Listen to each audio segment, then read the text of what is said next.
अस्सलाम वालेकुम एवरीबॉडी, क्या हाल चाल है। मुझे उम्मीद है कि सब अपना बहुत बहुत ज़्यादा ख्याल रख रहे हैं।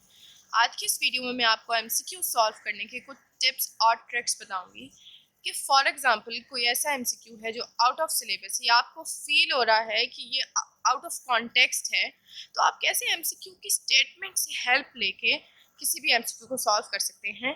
या कोई कॉन्टेक्चुअल एमसीक्यू है या कोई कॉन्सेप्चुअल एमसीक्यू है, तो आप कैसी ट्रिक्स फॉलो करें कि आपके chances of going to reaching a best option जो है वो इंक्रीज हो सके। एमकैट में हमने करेक्ट ऑप्शन सेलेक्ट नहीं करना होता, बेस्ट ऑप्शन सेलेक्ट करना होता है। तो बेस्ट ऑप्शन सेलेक्ट करने की कुछ ट्रिक्स हैं जो कि आपको एमसीक्यू की स्टेटमेंट है उसी में से पिक करने होते हैं। इस वीडियो को लाजमी लाजमी एंड तक देखिएगा ताकि आप कोई भी ट्रिक मिस ना करें और आप एमसीक्यूज को बेस्ट से बेस्ट तरीके से सॉल्व बहुत कम हो जाते हैं। सबसे पहले बेसिक है कुछ बातें कि आपने जो स्टेटमेंट है उसको बहुत केयरफुली रीड करना है, ठीक है। इस वाले पॉइंट पे हम बाद में आते हैं, नीचे चलते हैं। आपने उनमें से की पॉइंट्स को आइडेंटिफाई कर लेना है। कुछ होते हैं की पॉइंट्स, उनको मैं आपको डिफ्रेंशिएट करके विद एग्जांपल बताती हूँ अभी आगे वीडियो में।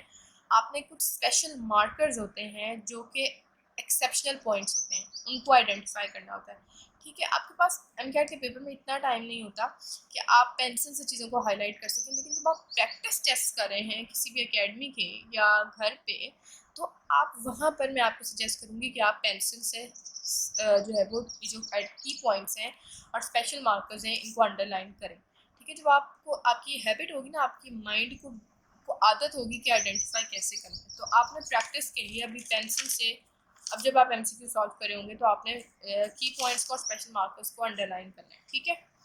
अच्छा, आपकी अप्रोच ये होनी चाहिए कि आप स्टेटमेंट को अच्छी तरह रीड करने के बजाय सारे ऑप्शंस को रीड करें। ये नहीं देखना कि आपको पहली अप्रोच में जो ऑप्शन लगा उसको टिक कर दिया।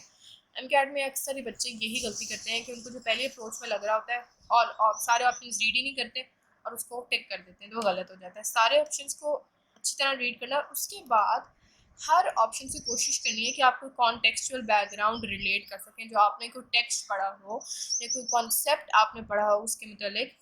तो या तो स्टेटमेंट से रिलेट करने की कोशिश करें या किसी ऑप्शन से किसी कॉन्सेप्ट को रिलेट करें कि हमारे पास कौन कौन से टाइप्स ऑफ एमसीक्यूज होते हैं। जब मैं आपको एमडी कैट के पेपर को सॉल्व करने का तरीका बताऊंगी ना कि आपने at the time of examination paper कैसे सॉल्व करना है, उसमें मैं आपको एमसीक्यूज की कुछ और दूसरी टाइप्स बताऊंगी जिसमें वो इजी डिफ़िकल्ट वो सारा बताऊंगी। यहाँ पर एक और तरह का मैं आपको क्लासिफिकेशन बता रही हूँ जिसमें हमारे पास कुछ एमसीक्यूज होंगे कॉन्टेक्स्ट बेस्ड और कुछ होंगे कॉन्सेप्ट बेस्ड। फिजिक्स में आपको ज़्यादा मिलेंगे, केमिस्ट्री में ज़्यादा मिलेंगे कॉन्सेप्ट बेस्ड, बल्कि केमिस्ट्री में आपको 50-50 मिलते हैं। बायो में तकरीबन 90% आपके पास कॉन्टेक्स्ट बेस्ड है। ये कुछ की पॉइंट्स हैं, ये मैं आपको ट्रिक्स बाद में बताती हूँ। पहले मैं आपको स्टार्ट करते हैं। मैं आपको प्रैक्टिस के कुछ एमसीक्यूज बताती हूँ और बताती हूँ कि कैसे आइडेंटिफाई करना है की पॉइंट्स को और स्पेशल मार्कर्स को। सबसे पहले हमारे पास ये मेरे पास प्रैक्टिस बुक है, मेरे पास अभी यूएचएस के पास पेपर नहीं था वरना मैं आपको वहाँ से बताती। सबसे पहले आगे बायो के एमसीक्यूज, ठीक है। देखो रैंडम मैंने कोई चैप्टर उठा लिया, मेरे ख्याल this is variety of life, ठीक है। अब सबसे पहला स्टेप हमारा क्या था, रीड द स्टेटमेंट। हमारा स्टेटमेंट क्या है, spores produced by slime moulds. आपके पास एमसीक्यूज में कुछ डिविएशन पॉइंट्स भी हो सकते हैं, कुछ कंफ्यूजिंग पॉइंट्स भी हो सकते हैं। तो आपने डिविएशन पॉइंट्स को और कंफ्यूजिंग पॉइंट्स को आपस में सेपरेट रखना है। उसने सबसे पहले पूछा है स्पोर्स। हमें पता है स्पोर्स क्या होते हैं, हेप्लॉइड होते हैं, ठीक है। लेकिन उसने आगे पूछ लिया स्लाइम मोल्ड्स के। अब उसने स्पेसिफाई कर दिया कि हमें स्लाइम मोल्ड्स के स्पोर्ट्स के बारे में बताएं, लेकिन आपने यहाँ कंफ्यूज नहीं होना क्योंकि स्लाइम मोल्ड यहाँ डिविएशन पॉइंट नहीं है, कंफ्यूजन पॉइंट है। उसने आपको कंफ्यूज करने के लिए स्लाइम मोल्ड दिया है, हालांकि स्पोर्ट्स तो हेप्लॉइड होते हैं, तो इसका आंसर होगा हेप्लॉइड, ठीक है। Solving is responsible for Irish potato famine. Responsible कि हमारे पास की पॉइंट है कि कौन करवा रहा है, या ये भी हो सकता है कौन नहीं है, ये भी पूछ सकते हैं कौन नहीं है और ये भी पूछ सकते हैं कौन करता है। तो ये हमारे पास हमने आइडेंटिफाई करना है इस पॉइंट को, ठीक हो गया। और उसके बाद आयरिश पोटैटो फमीन, ये दो हमारे पास की पॉइंट्स हो गए। डायनोफ्लैजिलेट्स हैं, फाइसेरम पॉलीसिफेलम है, कैप्स है।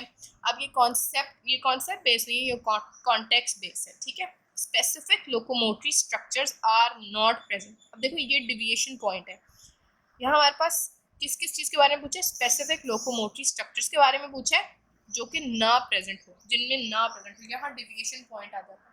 ये थोड़ा हट के उसने पूछ लिया। सी वाला वो वाला मेथड फॉलो करना है, सारे वन बाय वन सारे ऑप्शंस को रीड करना है और कैंसिल करते जाना है कि नहीं सीलिएट्स में हमारे पास आपने अपनी स्टोर्ड इन्फॉर्मेशन से रिलेट करें। अब हो सकता है मैं भी इतना रिटेन ना कर, अभी मुझे ना इतना रिटेन हो। सीलिएट्स में सीलिया होते हैं, फोरामिनीफेरेंस में भी होते हैं, ज़ूओफ्लैजिलेट्स में भी, एपिकॉम्प्लेक्सेंस में नहीं होते हमारे पास स्पेसिफिक लोकोमोटरी स्ट्रक्चर्स। आपने अपनी स्टोर्ड इन्फॉर्मेशन से जो हमारे पास एमसीक्यूज के ऑप्शंस को कैंसिल करते जाना है कि इसमें तो होते हैं, इसमें तो होते हैं, इसमें आपने ऐसे एमसीक्यू को सॉल्व करना है। ठीक है। Water regulation in fresh water ciliates. उसने वाटर रेगुलेशन पूछी है सीलिएट्स में, लेकिन सिर्फ फ्रेश वाटर सीलिएट्स में। तो फ्रेश वाटर हमारे पास डिविएशन पॉइंट है।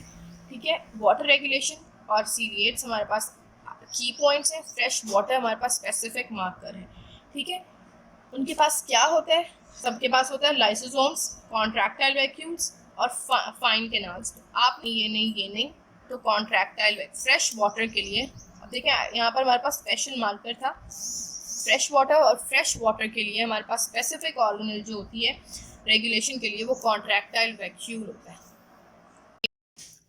हमारे पास यहाँ केमिस्ट्री आ जाती है। सबसे पहले स्टेटमेंट को रीड करेंगे, which of the following always increases on going from top to bottom in a group.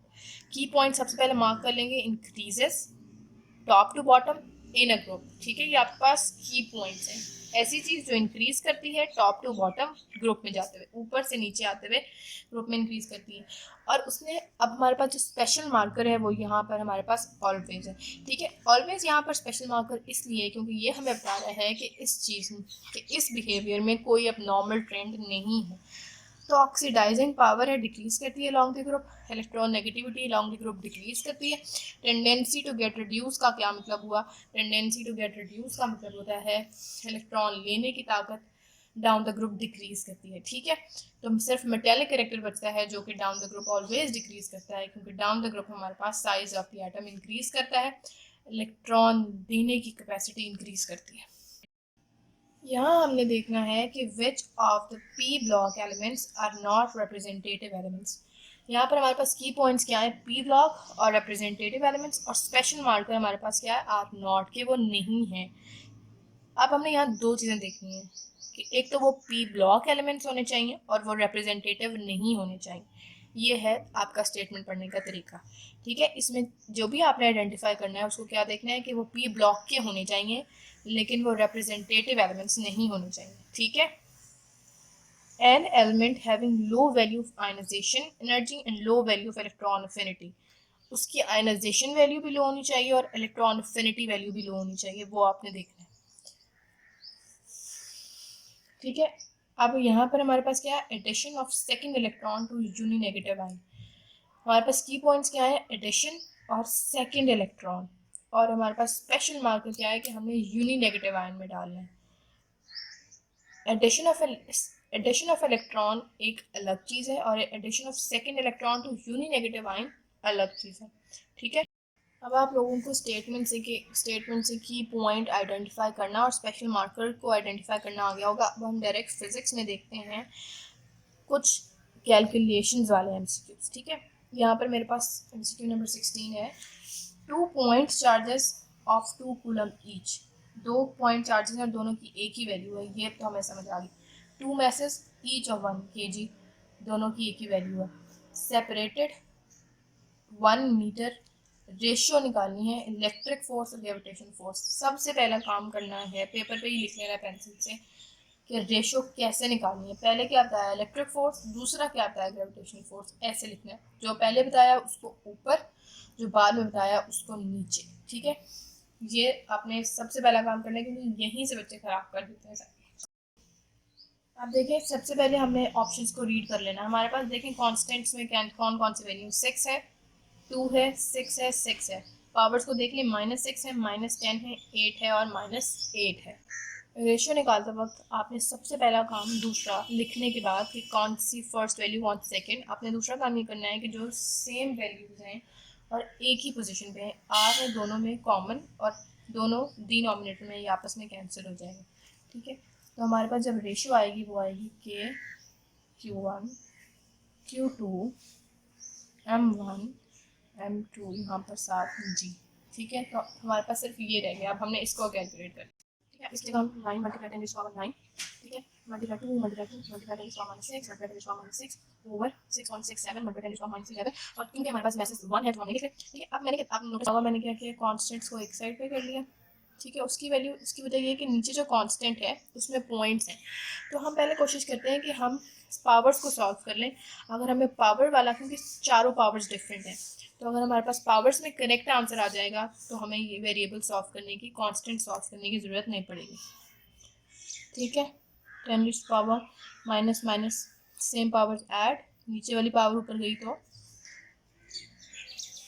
यहाँ पर पहले हमारे पास +9 वाली पावर आ गई, नीचे वाली पावर जब ऊपर जाएगी तो वो ऐड हो जाएगी। ठीक है, जब हम इस पूरे को सॉल्व करेंगे तो हमारे पास 9 मल्टीप्लाई 4 मल्टीप्लाई 6.67 मल्टीप्लाई 10 आंसर है। तो पावर्स ऑप्शंस में डिफरेंट थी तो हमें इजीली आंसर मिल गया। ठीक है, अगर आपके पास कांस्टेंट्स इजी हो तो कांस्टेंट सॉल्व करें, पावर्स इजी हो तो पावर सॉल्व करें। दोनों में से एक सॉल्व करके अगर आपको ऑप्शंस देख के आंसर मिल जाता है तो एक ही चीज़ सॉल्व करें। So very much for watching. इंशाल्लाह अगर आपकी प्रिपरेशन अच्छी होगी और आप इन सिंपल ट्रिक्स को फॉलो करेंगे तो आप अपना कोई भी MCAT का MCQ गलत नहीं करेंगे।